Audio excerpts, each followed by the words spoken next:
Okay, so now that I have completed the air brake test and the in-cab inspection, I have to exit the cab and complete the pre-trip.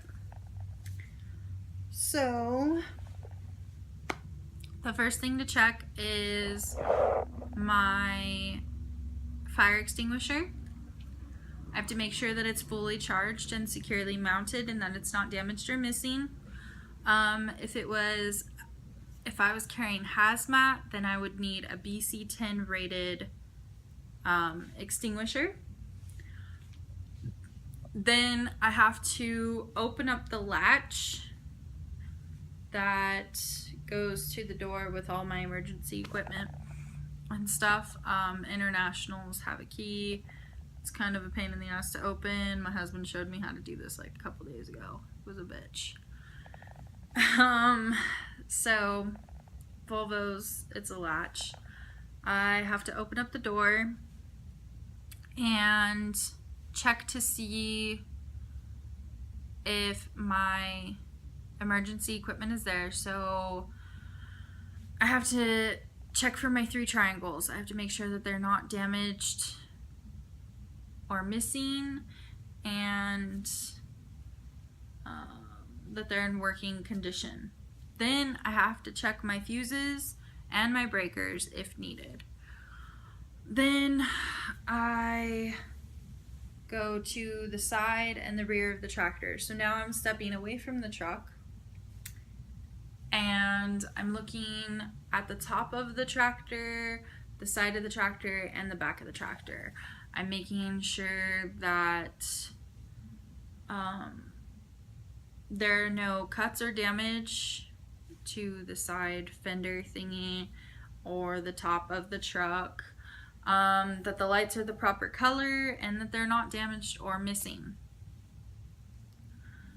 Then I'm checking my battery box, which is right next to the driver door.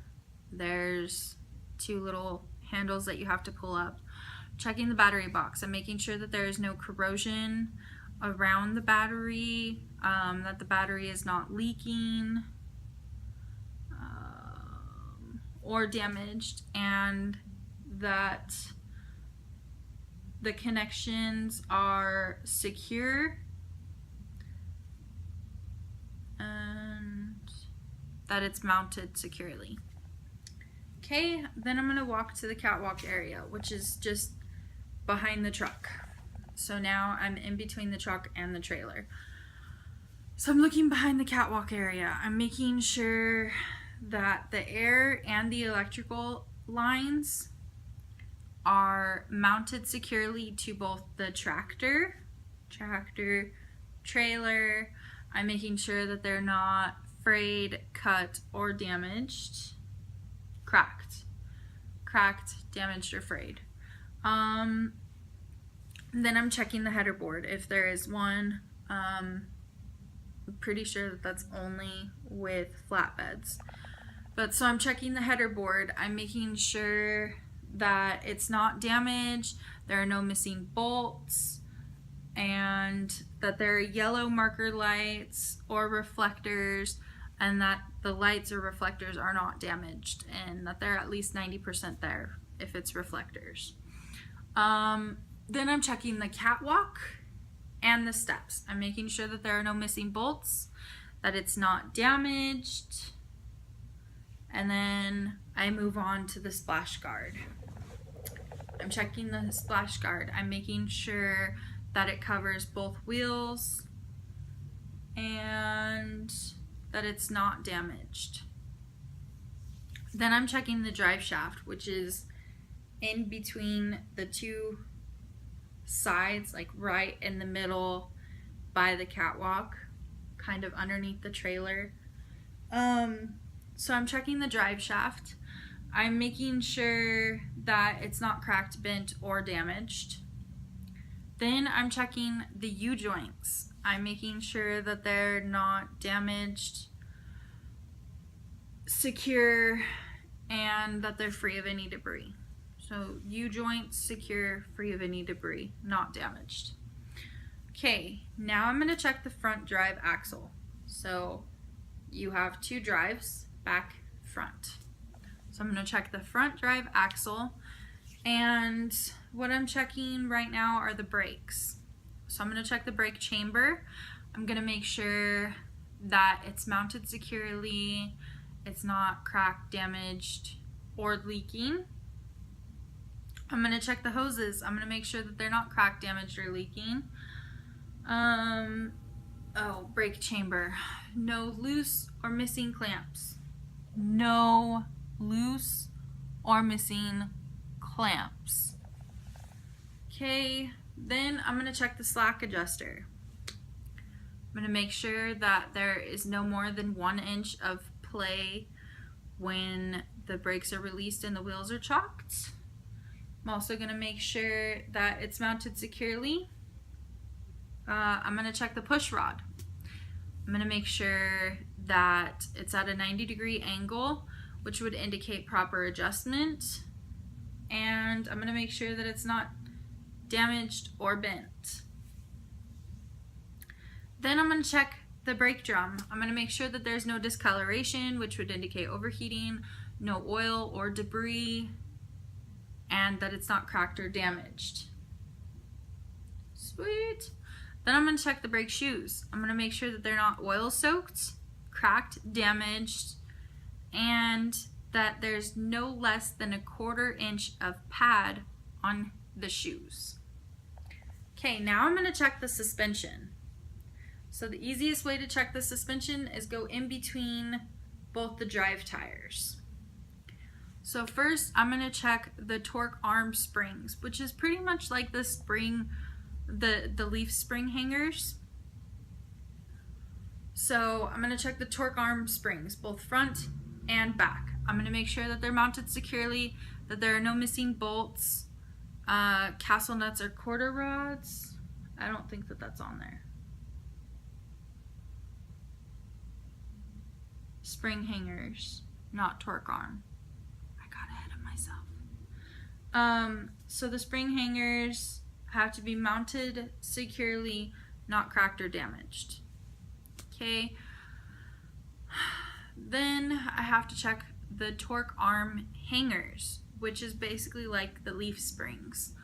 I have to make sure that they're not cracked, damaged, or scissored.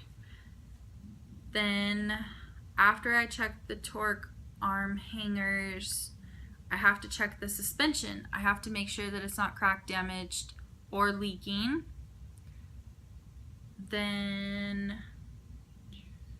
I have to check the U-bolts. I have to make sure that they're not missing, cracked, or damaged. Oh, shocks, not suspension. My bad. Then I have to check the airbag and mounts. So that's like this giant bag that's like, when you have a trailer attached, it's literally right underneath your like trailer, kind of underneath your fifth wheel, I guess. But it's like this big, kind of squishy. It's the only bag that's under there. So I have to check the airbag.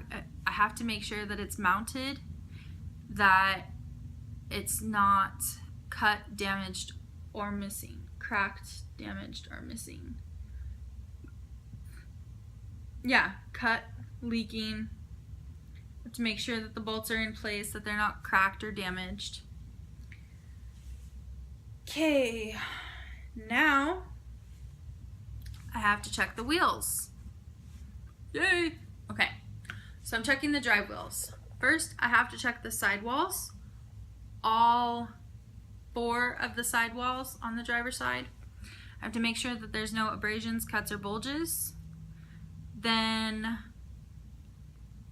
I have to make sure that their tread is evenly worn, and that there is no less than 2 30-seconds on the drive tires. Drive tires are 2 30-seconds, steer tires are 4 30-seconds. You have to check it with a gauge. Then I'm going to check the PSI. It has to be at least 100 PSI or manufacturer's specifications. Check with a gauge.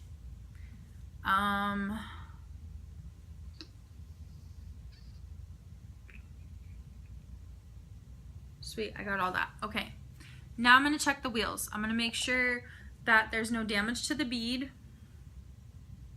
I'm going to make sure that there's no spider web cracking between the vent holes and the lug nut holes. I'm going to make sure that there's no illegal welds to the wheels. And they're bud wheels, so I have to make sure that they're evenly spaced and that there's no debris in between them. Which basically means that there's 2 wheels, and I have to make sure that there's not a giant freaking rock that's gonna make it to where I can't move my truck. It happens. Seriously. Then I'm gonna check the lug nuts. I'm gonna make sure that they're not damaged or missing. I'm gonna make sure that there's no shiny thread, rust trails, rust, or oxidization / black soot on aluminum wheels, which would indicate looseness.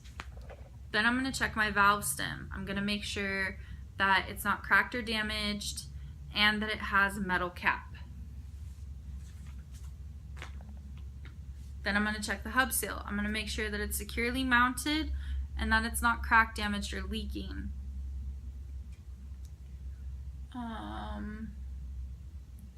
So now that I finished that, I'm going to do probably one more video and then I'll be done with the pre-trip.